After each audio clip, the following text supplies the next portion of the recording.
Hi everyone, and welcome to another episode of the WitnWonder Podcast. For this particular episode, we'll be talking about something that most of us grew up experiencing and maybe to some extent ended up questioning. This subject is something that has sparked a lot of interest within me personally because at the point where I started learning about myself, I started questioning a lot of things, especially with regards to how I was raised up. And I started asking myself questions like, is this who I really am, or is the way I was raised the way I was raised some way somehow affect who I became or who I really am? Now, what we'll be talking about today is the African parenting style. My name is Jamila, and on this episode, we'll be diving into this topic with Prince and Fafali. Hello, beautiful and handsome. Hello, Jamila. Hi, Jamila. How are you doing? I'm glowing. As you should. So, straight into today's subject. How would you describe the African parenting style to a person that didn't grow up in a typical African home? Well, I'd say the typical African parenting is they make replicas of themselves. Because it's like it's in a home where you don't really have a say, and whatever your parent says is right, and you cannot even voice out your concern or question anything. Yeah, so that's the typical African home where obedience is seen as respect. I mean, obedience is definitely respect. You have to do it, and then you're respectful, and then you're a good child. Okay. I don't know. I feel like they're trying. Is that how you describe it to somebody that wasn't raised in a typical African home? No. Okay, so that's the question. How would you describe it to somebody that didn't grow up in an African home? It's a place where you don't have a voice. Okay. There isn't much to say. Okay. Trying to speak up for yourself or owning your own voice is seen as disrespect. Silence is mistaken for obedience and respect in an African home. Okay, so based on what you said, do you think obedience is the same as respect?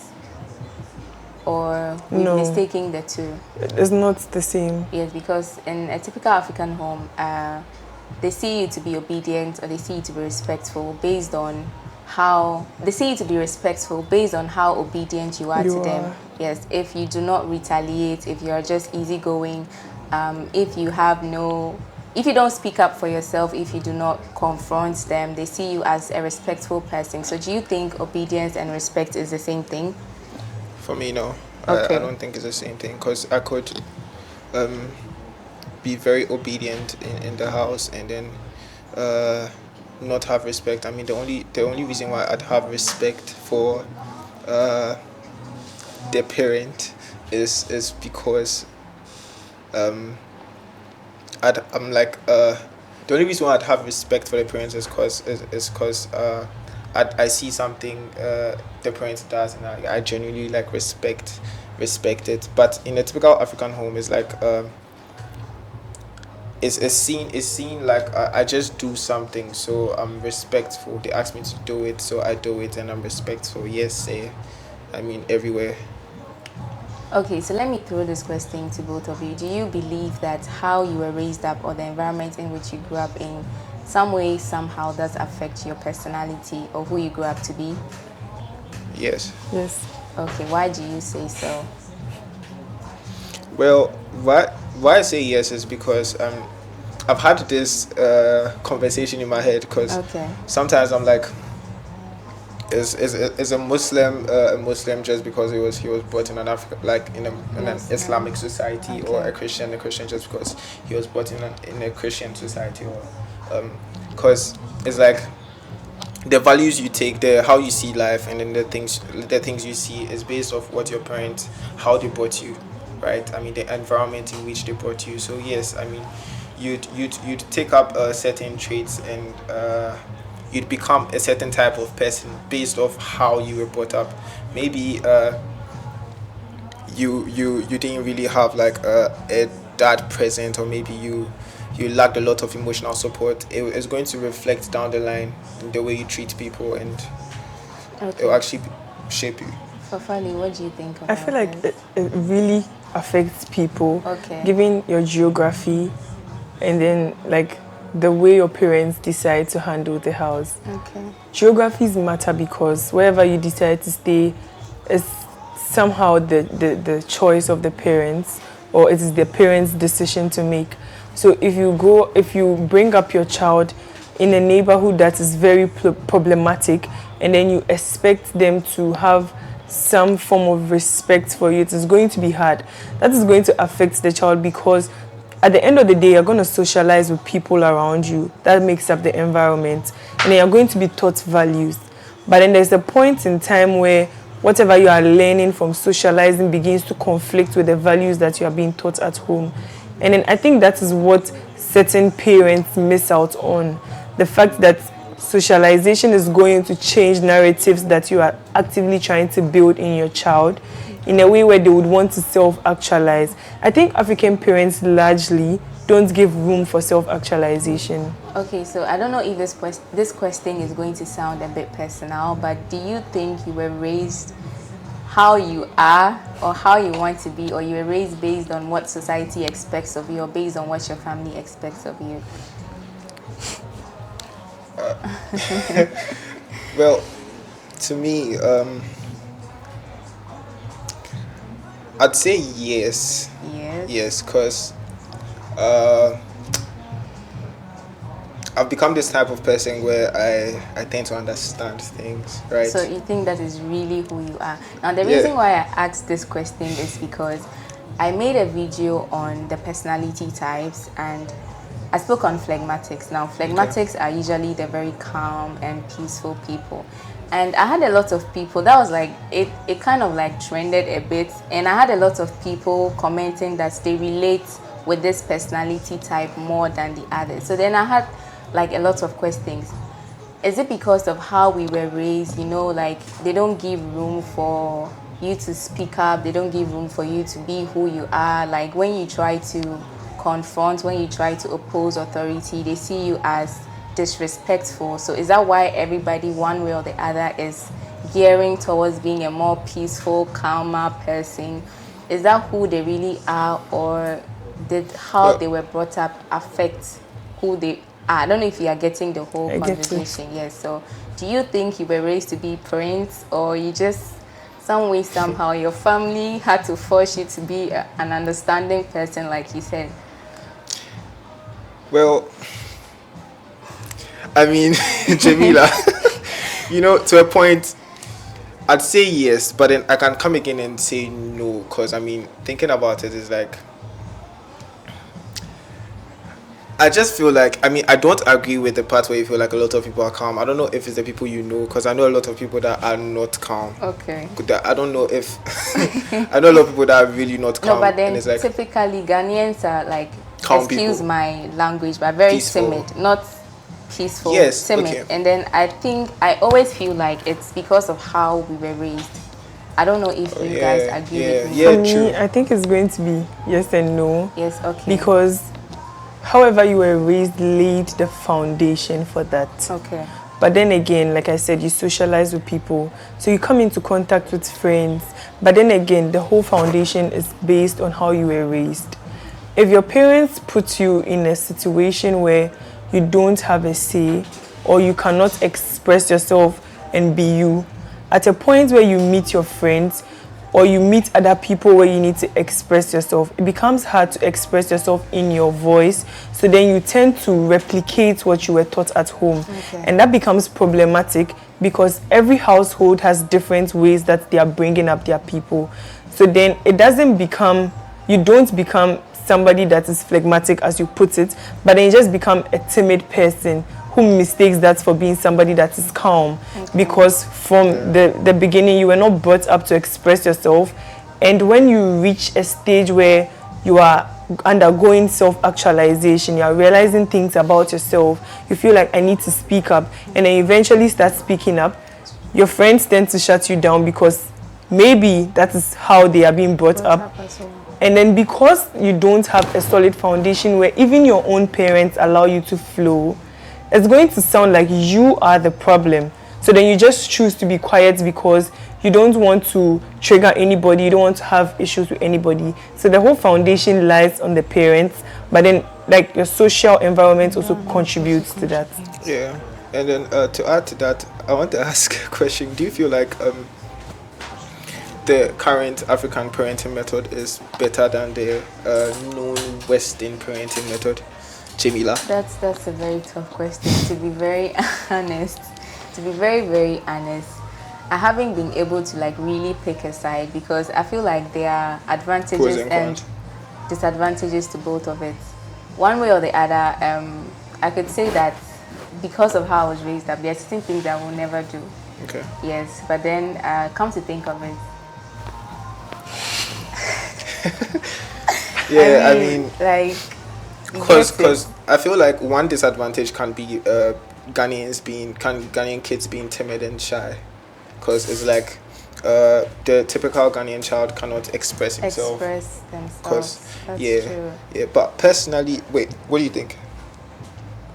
African parenting method or Western parenting method? Western parenting. I think there should be a balance. Yeah, between they should the do two. both. Yeah, there should be a balance. I think as parents, you shouldn't raise a replica of yourself. Yes, I think one thing parents tend to do a lot, and that is very common in a typical like Ghanaian home, where they tell you that during my time, Yeah, but then they forget that that is their time, and then they are living in our world. Yeah. So then it's going to be hard. Then that's when I think counselors and a lot of psychologists need to come in, where African parents need to embrace certain things to be able to understand the current generation and then the way their minds are built to be able to raise children. I think a lot of people go about parenting when they know they are not ready. They just jump into parenting, and like our life becomes a test to them. Yeah. They are now taking, it's like a driving school where our lives become, you get, and then they really like make it very problematic for you to be who you are. Yeah. So they should embrace more of like these counseling, like listen more. I think they should listen more. So then there could be a balance between Western style of parenting and African style. But if I'm to pick, I would go for the Western style, where I would want to build a bond with my child, understand them, and then still be with them in like everything they do. Okay, so speaking on bonding, Fafali, when was the last time you heard your mommy or daddy say, "I love you"?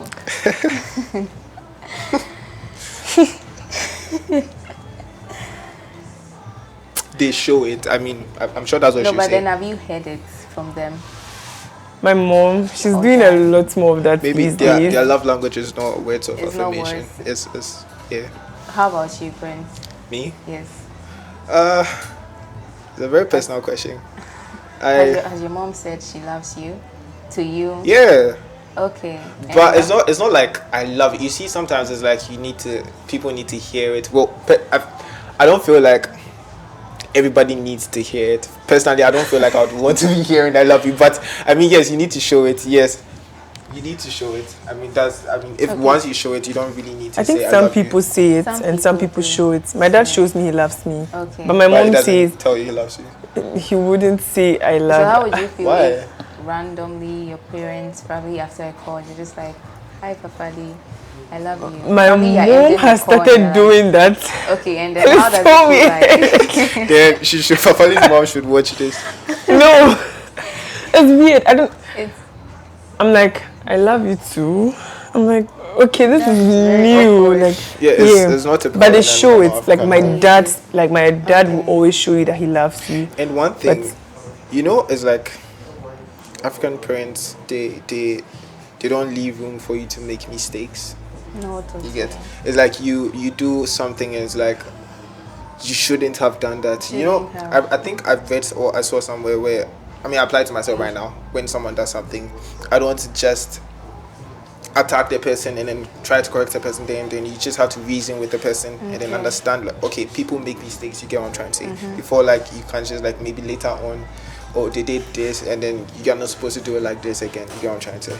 I mean, they're expecting that you should know what be to perfect, do. yeah, and they want you to suffer. Just because that's they the part suffer. I don't get. Wanting you to suffer. Yes, I said it. What? What's going on? I feel like I'm lost. African parents want you to suffer because they suffered. To a point. Yes. To a point. Yes, I can say that. Because, I mean, you'll be hearing things like, well, not to me, though. I have very loving parents. But good for you. Yeah. I mean, you could hear, it's like, you see things online, it's like, they went through this, so, and then you have life easy now, so you also need to, like, go through something like that. It's take like, care of yourself. there's this subtle bitterness for Gen Z. Yeah, but I think we misinterpret it. Sometimes it could be they just want you to build some form of strength and resilience. Well, yes. Maybe they just don't do it in the right way. I think that having a conversation around African parents, a conversation should also exist around the African youth. Oh yeah, sure. Okay. Because I feel like a lot of people are not trying so hard to understand that parenting is hard. Yeah. I mean, it's their first time. You could have a lot of children, It goes but then both it's your ways. first time And then your first time being a child too. parenting. And it's your first time being a child too.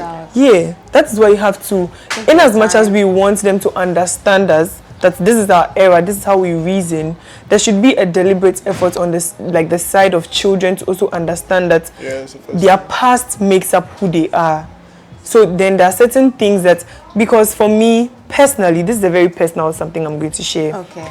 There are certain things that my parents might do that I would never get angry at, because they don't tell me, but then I see how they are living their lives. Like you come into contact with certain things that makes you understand that they don't mean to do certain things, but then their past is informing them. How they were brought up is also influencing the decisions they make. Or sometimes their mistakes is also influencing the way they treat you. So there are certain decisions my parents are going to take for me, regardless of if I want to or not. I'm going to do it because I understand where they are coming from. So I think even though we really want African parents to be flexible enough to understand us, maybe we should be flexible enough to put ourselves in their shoes again, reverse roles, and see how it would work out. Oh yeah, true. I mean, but then it's like, yes, what you're saying is true, but you can't really say that, because it's like you've for the African parent has been a child before, and it's like, okay, let's say I've been a child before. This is how my parents treated me, so I'm going to treat my child the same way. You can break that chain. Do you get what I'm talking about? Because it's like, some people are like, okay, I went through this, they did this to me, so let me also do this to them. Some people are intentional about it. I mean, I guess that some people is like, yeah, there's nothing wrong with being intentional about that. I don't find a problem wrong with that. Why? To a certain extent. Okay. Why? I am who I am because of the way I was brought up. Okay. Because of the people I have come into contact with. I have a certain mindset because my dad instilled that in me. And that has been something that has helped me over the years to be able to So you don't have a voice? I do have a voice. You see, the problem is you are a product of two people that have two different voices but become one to be able to bring you up. So the moment I begin to buy into certain narratives of my dad, I buy into certain narratives of my mom, I combine both to make my own person. At that point where I'm self-actualizing, the ones that I feel like they don't tally with my personality are things that are going to go out. Okay. But then we all can attest to the fact that there are certain things our parents told us that we've adhered to that has stopped us from getting into a lot of trouble. At that point in time when I have a child, and I feel like that is something that was beneficial to me, the probability I'm going to do that is going to be high. Even though there is a chance of it being problematic, I have been a child before. And since it is your first time being a child, it is my responsibility to guide you. When they were doing it to us, we didn't like it or you don't like it. But then at the point where it benefits you, you see the importance of it. So maybe to the average African parent, it's not being autocratic. It's me bringing you up in a way where at the end of the day, you're going to see the importance of what I'm doing to you. So sometimes it's not always that bad. I mean, yes, again, if you use sometimes, I'd agree. But then not all the time. Yeah, not all the time. Yeah. Okay. So, do you think there's a difference in how boys and then girls are raised in African homes? Yes, big difference. Big time difference. Okay. Big time difference. Okay. I mean, Detail. I feel like Because this typically sounds so boys- feminist. Again. I'll sound feminist.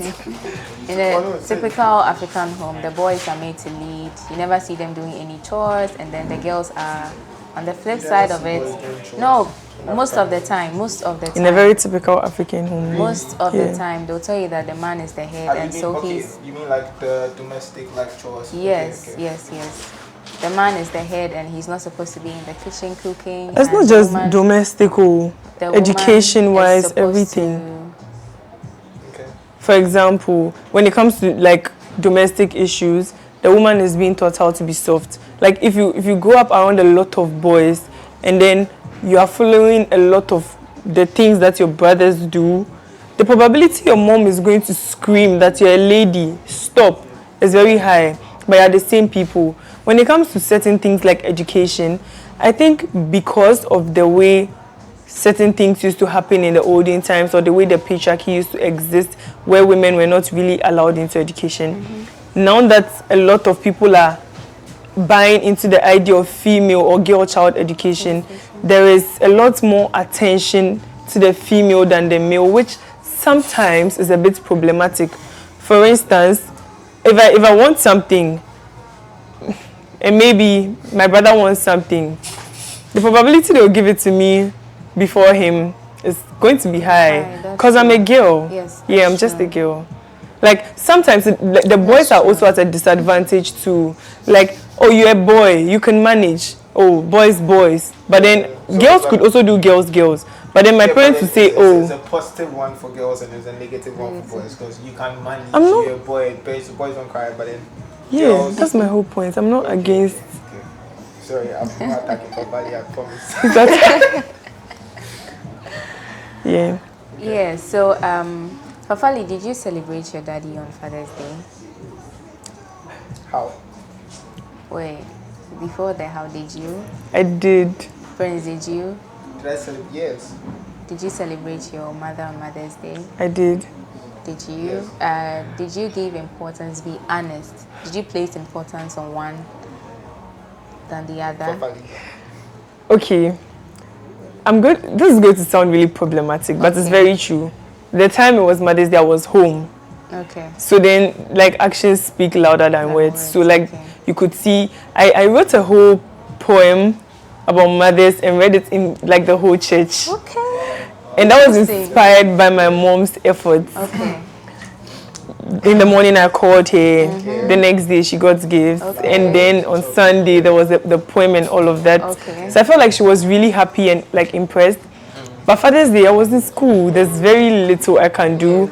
So I called my dad. Okay. And then I wrote a poem for him too about fathers. Two, actually. Yeah, and then I posted him. I spoke to him. And I prayed for him. Like, I was like, I'm in school. Okay. But when I go home, I'll make it up to him. Okay. Yeah. Friends, how about you? Well, are you asking what I did for my dad? Like, did you place any importance on one than the other? No, I didn't. No, you didn't. The reason why I'm asking this question is because widely we always celebrate mothers more than the fathers. And that issue, ideally, that a lot of men tend to abandon women. Yeah. Like, statistically, there's a lot of single mothers than single fathers. So then the probability these people appreciate only their mothers, I think that's also stemming to why a lot of people see certain acts to be man-hating, because these girls, like a lot of girls who, I know certain people that grew up without fathers, and it is really affecting their relationships and a whole lot of things. They hate men. That's true.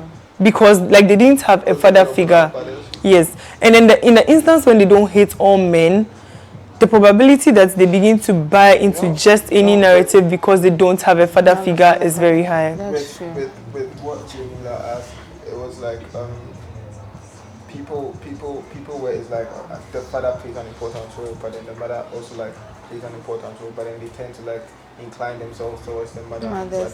Yeah, because it's like they see their father as a piggy bank, as a provider. I don't think that is too. I think it's because of the narrative that exists around being a male and not being able to show emotion. I think this doesn't always happen, But there are some fathers that show a lot more emotion than mothers ever could. Okay. Yeah, But then like they're not being expressive. Okay, sure. But then worldwide, like statistically, a lot of women are more, how do I say it, compassionate. Like they have a lot of empathy towards their own children because of the belief that they pushed, they suffered. So then they tend to show a lot more emotions. And then because a lot of people don't get that emotion from their fathers, like fathers just exist to provide. So if you need something, daddy, please, I need something, they get it, thank you. But then your mom comes in, how are you going to use this? She teaches you how to do it. They tend to be more emotionally aligned towards their mothers than their fathers. But then it doesn't always happen. Right. So based on the what you just said. So based on what you just said, do you think that it's wise for absent fathers to reconnect with their kids? Should the mother give that opportunity in case there is? If they were not there from the start and then eventually along the line they want to now be fathers in their children's life, do you think the mothers is a wise decision to let the children reconnect with their fathers, or they should just...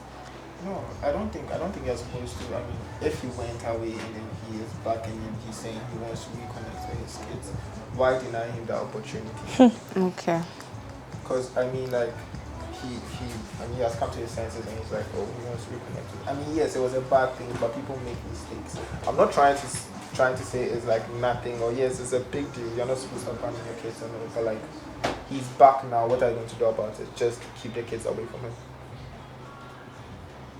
I don't know if I want to answer, because you can't abandon me and my child and just come back like that. Okay. It's going to be very hard. Okay. So the decision is not going to be mine to make. Yeah, it's going to be hard. Okay, yes, not entirely you, but I mean, I feel like yes, you should try to encourage them to. I wouldn't encourage my child to do anything. Okay, I mean, like if you abandon me and the child, you know, I'm going to be so honest to the child that your dad left. Oh yeah. If he comes back and you want to reconnect with him, that is between you and your father. Okay. I wouldn't hold a grudge against him, but So I just you wouldn't want to forgiveness. influence anything, because a lot of times the children only give their fathers chances because their mommy says so. I want it to be their Most of the time. Yes, there are certain instances, like a lot of times, when the father comes back, the mother spites the child against their father, where they don't want them to reconnect because of the pain she has been through. I think the most, like, I think the basic thing that I would do is to tell you what happened, like the honest truth, and let you know that people do make mistakes. So you don't However, it's going to take a toll on the child. I'm just going to make sure I play both roles as a mother and a father very well. And if your daddy comes back, I'm going to tell you, this is your daddy. He wants to come back, but that is entirely up to you. If you don't want to forgive him, that's up to you. If you want to forgive him, that's up to you. Personally, I'm not going to influence any of that. Let me ask you a question. Sure. Papa, Go you ahead. are a Christian, right? Yeah, Do you encourage forgiveness? I do. You do? Yeah, Really? yeah, Are you sure? yeah. That is why I'm going to teach you the basis for forgiveness. Yes. If I force Wait, you there's to a basis for forgive, no, you're not forcing. I said encourage. yeah, I don't want to influence that. I'm going to let her have the decision. But I just asked you whether you encourage. I do. She does. She says she does. I just don't want to influence a decision that is very personal to the child based on what they have been through. That is why I'm going to be very honest and not lie that your dad did. No, you see, the problem is, in a very typical Ghanaian home where they don't encourage forgiveness, the truth is hidden, either forgive or not. That's true. So I'm going to lay the truth and make you decide without influencing your decision in any way. If you ask me if you want to forgive him or not, I'm going to tell you that it's entirely up to you. I can't have a say in that. Yes, it's up to you, but at least you should be like, people make mistakes. Yeah, forgive. I think I'll That's teach my child people. That's- Yeah, but not when you come to ask me, Mommy, do you think I should forgive Daddy? What will you say? Wait. Let me ask you a question. Okay. The whole scenario. I don't want to answer this because I don't see a world where somebody's leaving me and my child. Put yourself in the shoes. What are you going to do? Those shoes are heavy, Prince. What are you going to do for 5 years? If my child comes to me asking whether or not to forgive, is your decision to make. Okay, very interesting contributions. Now let me ask this question. Who and what defines success in a typical African home?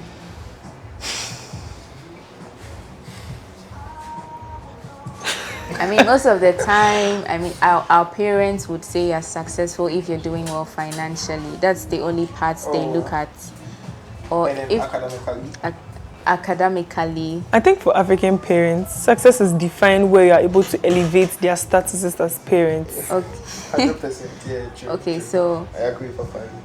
so until you're able to elevate your parents' status, you are not successful. That is what you think success is. Yeah. But that's how success is defined in That an is how it African is home. defined. Because most of the times it's like they want you to be, let's say I want to be a musician, that's my success to me, and then but they want me to be a doctor. So no matter what, but I feel like sometimes it's like, let's say when you're extremely successful, it's like they will come back, but it's rare. I mean, no matter what you do, they are going towards, because it's like, imagine I'm a musician and then Like Davido. I become like as big as Davido or maybe Burna Boy or something. They will come back. They will come back. Yeah, so I think when you're very, very, very successful to a particular point, they'll come back. Yeah. Yeah. But personally, I would define success where I feel free and comfortable to do anything I want to do. Anything you want to do. So would you rather have a parent that defines what to do, like tell you what to do, what course to study, what career path to choose, or you want to be able to make that decision by yourself? I feel like you can encourage me. I mean, you can tell me what is good and what is not good based on what you think, right? But then allow me make the decision. Okay. Yes, that is for me. I think Yes. I'll tell you what I want and you help me make a decision. Yeah. And do you guys sometimes feel like our parents try to live their dreams through us? Yes. Yes. Yes. Why? Like- Do you have like- any scenarios or instances where you witnessed something like that? Like maybe I don't have any personal scenarios, but Okay. I mean, based off things like I hear, is like they have this picture. They have this picture of, okay, I want my child to be a doctor, I want my child to be a lawyer, I want my child to be this. You get, so it's like it's their dream for their children to be this in most African homes. Yeah. I think, I don't know. It's really It's a yeah. dicey situation. Okay, so we're about wrapping up this episode, but before that, Afafali, is there anything you'd like to say? I think in as much as we want parents to understand us, like we really do want parents to understand us. So if you're a parent and you're watching this, just try to like build an emotional bond with your child. That is going to be the basis for trust, truth, and then respect. Okay. That would like open you up to who the child really is, and you'll be able to help them properly. But then again, as children, we should try to be in the shoes of a parent trying out something for the very first time, and appreciate that they don't always want to make certain mistakes when it comes to us, but then things do happen, and try to be understanding. Okay. Yeah. Gentlemen. Well, can I have a mic, please? For what I have to say, I just feel like parents.